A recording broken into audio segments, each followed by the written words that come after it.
Morning. Welcome to the Texas Fiber Gathering here at the Sheepwalk Ranch. Today's subject is going to be crap in, crap out.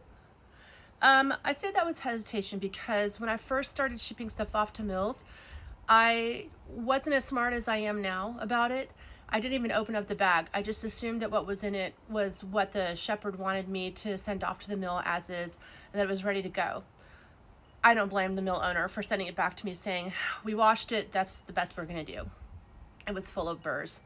My second adventure, I actually went out and brought home this massive burlap bag filled with a mix of wools. Nobody could pinpoint exactly what they were, except that they were a medium wool, which is where I get a little frustrated because it's kind of good to know what breeds that you're working with.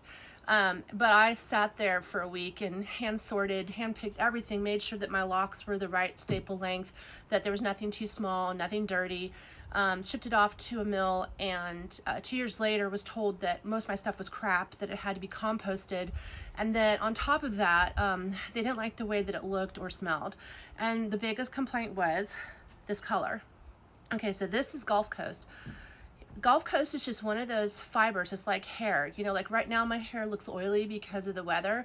But when your hair is dry, you tend to want to absorb as much moisture as possible. So whatever's in the air is actually going to stick to me. And it's the same with these fibers. So I don't know how old this fleece is. I don't know if it's been sitting in storage for 2 years, 3 years, 6 months. But with Gulf Coast, for instance, what I notice is you don't feel as much grease on it as you do the dirt, and the color really dyes it. It's insane. But it's not crap. If you're an indie dyer and you want to work with natural fibers and you're looking to be different from others, this color base is already going to set you apart, because how you mix your dyes, it's going to have an impact on whether this is a white base, a yellowish base, or if it's a gray base. So my job, and this is why I'm doing what I'm doing, is to think outside the box. So we'll have fleeces, which were like mine, that have a lot of burrs in them. We figured out some ways to get through that without it being cumbersome or anything to complain about. And if it's really bad, we'll tell the customer. But I have yet to have a customer who I've really had to break their heart and say, oh no, we can't do anything with this. What I like about the Gulf Coast is when you start to look, this is washed locks. We have the whole fleece drying right now. When it goes in, you can see that it's white and yellow. It's going to come out this really creamy canned corn creamy color. And then when it's done, to me, it's like golden locks. So if my job is to turn straw into gold, well, I would like to thank the person who sent me the straw, so that we can make it into gold, something for them that they can do creative things with. And the fiber's not a waste. It's just not what people think it's supposed to look like. So when you get a fleece and you send it off to a mill and they come back and tell you, well, we can't work with this, you need to sit down and ask them why. Why can't you work with it? Because I've had the same thing with Navajo churro.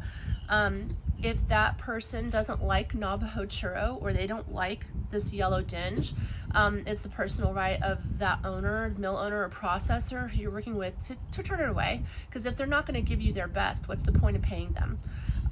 So you need to educate yourself and understand that this is not crap.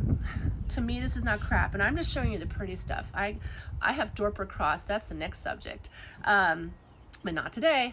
But this to me is exciting because as I've continued to progress through all these different projects and getting better with our machines, I know that now I can predict an outcome better than I could before. And so this makes me happy. Again, Texas Fiber Gathering, episode number 1 at the Sheepwalk Ranch. It's my closest thing I can get to a fiber shed movement. So we're gonna take it and roll with it. All right, you have a good rest of the day.